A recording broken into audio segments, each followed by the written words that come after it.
Austin's home for hip hop and hits 102.3 The Beat. It's DJ Yella, Austin Music Mondays.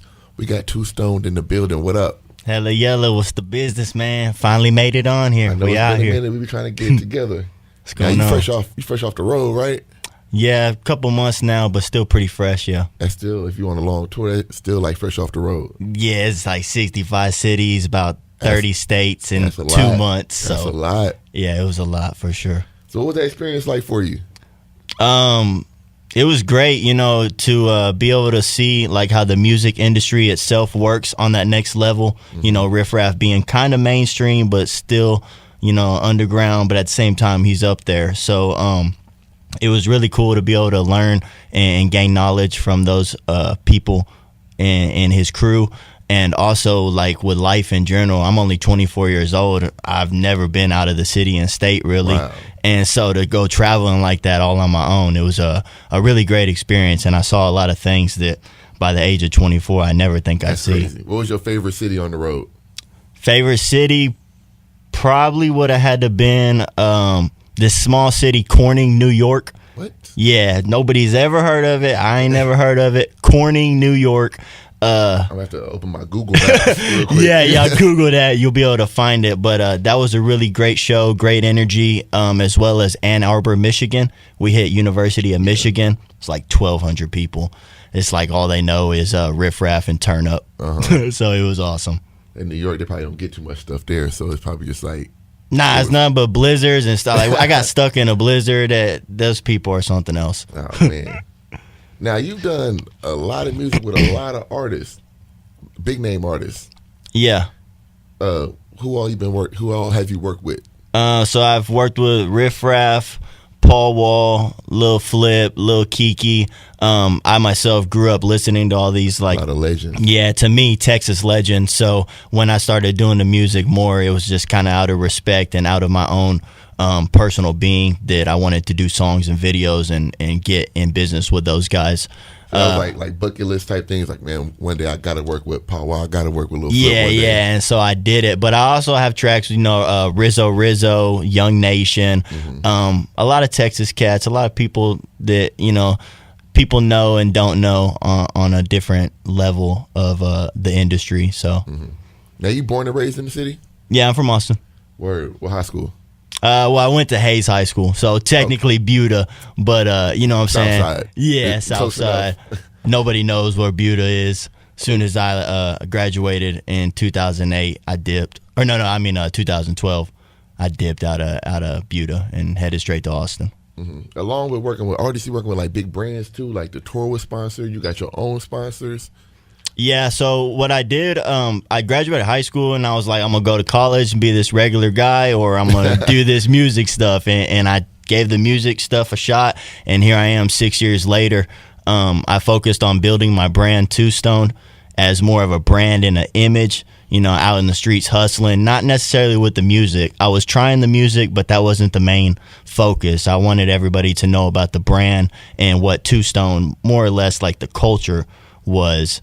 And so that's when I started to reach out to companies, brands, and going that route. And so now I have multiple sponsorships, and just staying with the business. So you basically built your brand to link up with bigger brands to make the money. Yes, sir. A lot of people miss that right there. They need to know that. For longevity, because like I said, I've been doing this for 6 years now consistently. I do work with Happy Cloud Smoke Shop and TJ Jewelry. Those are my two main sponsors. But I mean, it's pretty chill. I'm not too sure you call it working. You know what I mean? If it's a check, you're working. Yeah, true. Working. Quote, yeah, unquote. Work. Now, musically, how would you describe your style? So my style is really just my own, my own style that I created and went with, rather than try to be like others. When I first started and met with Lil Sick, my mentor and business partner, he basically just told me, be yourself and do what you want to do. And that's what I stuck with. And we kind of have like our own chant music style. It's like a uppity club, turn up, but it's not it's not like set to anybody's tone. It's our own creation, and we just do what we do. And if you like it, you like it. There'll always be haters, and there's always be supporters. So now, along with the music, you got a documentary coming out. Yeah. Was that on tour? Where does it start from? So that's actually going to be from the start. I have video clips from the beginning, 18 years old. If people know about Victory Grill, Club 1808, and Headhunters, these are all places, man, that really created platforms and gave opportunities for artists. And so I started there and just working up. And when were you performing at Victory Grill? Victory Grill in 1808 was when I first started up, like 2012, 2013. Okay. Yeah, I started doing showcases at the Victory Grill. Nice. That's one of the spots I started off at. Yeah, because Lil Sick was out on house arrest, so I was the guy, the kid, running around, working for Lil Sick, getting everything done, throwing shows and helping him out. But I was the guy that was actually there.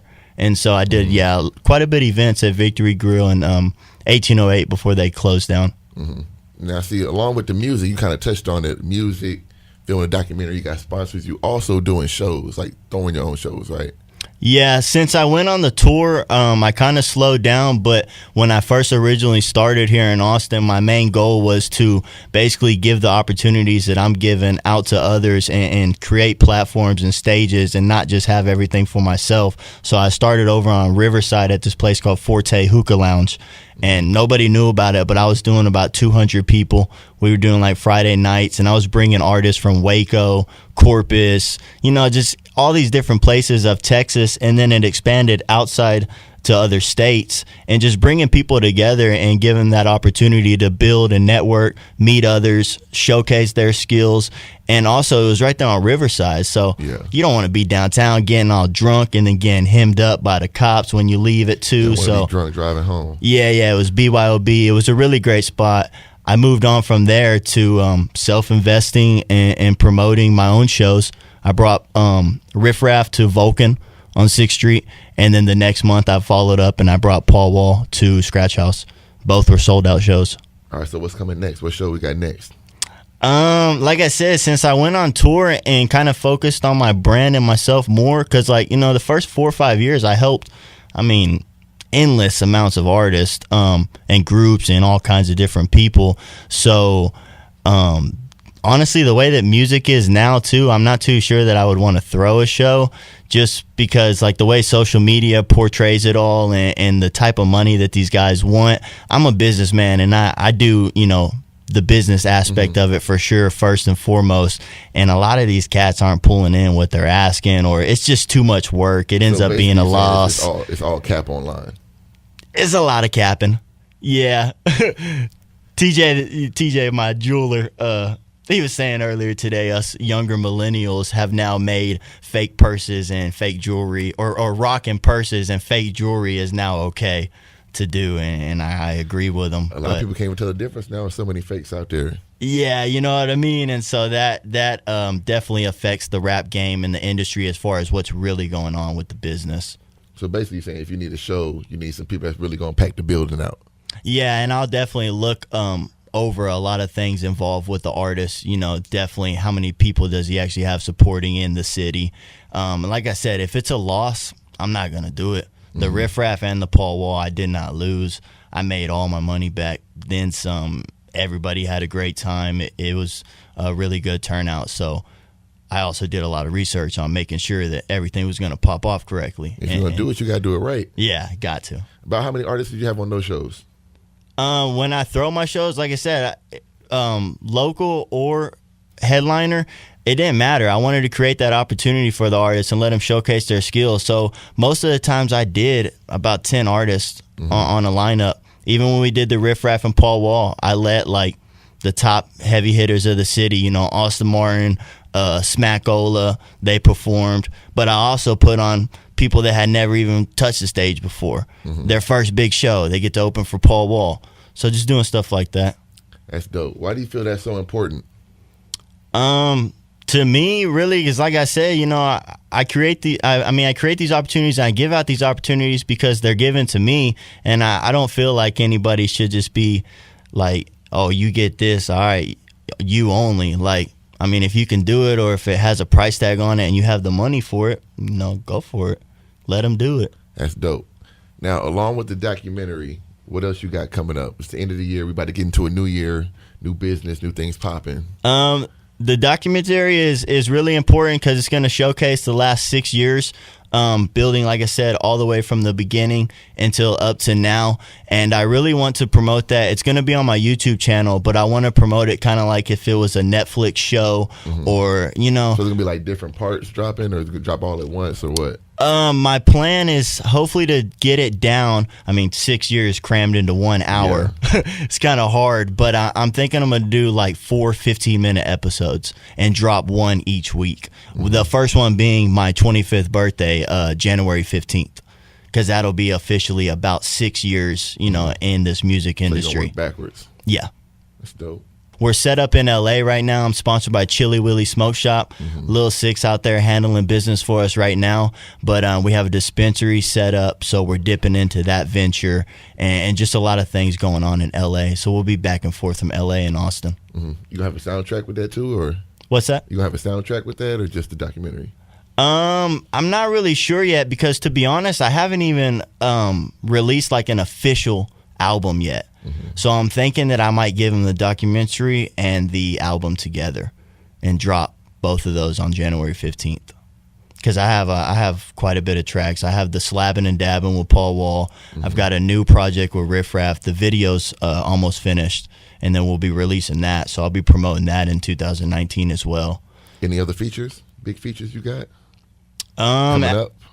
At the moment, no, just kind of sticking with those. That Riff Raff project is the one that I'm getting ready to release and promote the most, just because he's back buzzing in the streets right now, dropping albums, and he's got some more stuff dropping in January, so I'm kind of going off of that. All right, now you back and forth to L.A. a lot. If somebody in L.A. asks you about Austin, how would you explain it to them? Just like if anybody in Austin was to ask me, you know, I think it's a great networking city. It's always been a great networking city. It's not as good as it used to be, unfortunately, because, you know, like where Lucky Lounge was, it's all condos and high-rise. They've destroyed the music scene for us. I think in a few years, like, downtown's going to be, like, just dirty and probably a little bit of E6. Yeah. The rest will be like condos and restaurants. I mean, I've only been on 6th Street when I'm hosting or performing. I used to host. It's Terminal 6 now, but I was hosting there for about a year or so. And yeah, just downtown it's different. But the networking in the city is great. Nobody's really from here. I mean, even like you said, you know, hey, you're from Austin. Well, I'm from Buda, but technically, you know, it's kind of Austin. But imagine all these other people there from Cali, Colorado, etc. Nobody's really from here, so that gives you a really good opportunity to meet somebody that can really take you somewhere that you probably would have never been able to get. One thing I seem to know is like it's a lot of people that are from here, but they don't really mix too much with the people that aren't from here. Like they never really cross paths anywhere. Like the solid Austinites, like, right? I'm like born and raised Austin. People don't really, like if you just moved here 3 years ago, those people like barely know they exist. Yeah, I think it really has a lot to do with where your mind frame is at and if you're willing to get out there and see what's going on. You know what I mean? If you're just here in Austin moving around doing your thing and not really looking at what's going on, then they'll probably pass right by you. And yeah, you probably will just walk by somebody you never even talk to. Now you work with a lot of artists. You put a lot of artists on. We like to keep it moving up here. Who would you want to see on Austin Music Mondays? Have you guys done Quinn? Quinn's been here. Quinn's already on here. Quinn, you've done Kenny G. Kenny G. You've already because you already got all the main guys. Honestly, the best thing I could suggest is look at Daniel Castillo, Dan the Man, Dan. What's his Instagram? Dan to the L. He's a upcoming videographer out here in the city. I linked up with him when he first started, and this guy has brought out, I mean, so many people I never even knew existed in the city. So I would look at his YouTube page, and that'll give you the opportunity to find a lot of talent that probably deserves to be on the show. Nice. I'm going to have to check that out. Yeah, for sure. He set up a great price for people, didn't charge them anything crazy, and like I said, he kind of did what I did, you know, gave them the opportunity. All right, now where all can we find you online? Instagram, Twitter, streaming service, everywhere. Any and everything, pretty much just Google #2stoned. I've got like 10 pages there, everything you can think of. But all social media, Instagram and whatnot is at official2stoned. And then my website is www.official2stoned.com. All right. It's DJ Yella, Austin Music Mondays, 2 Stone in the building. Appreciate you coming out. Already appreciate you, man.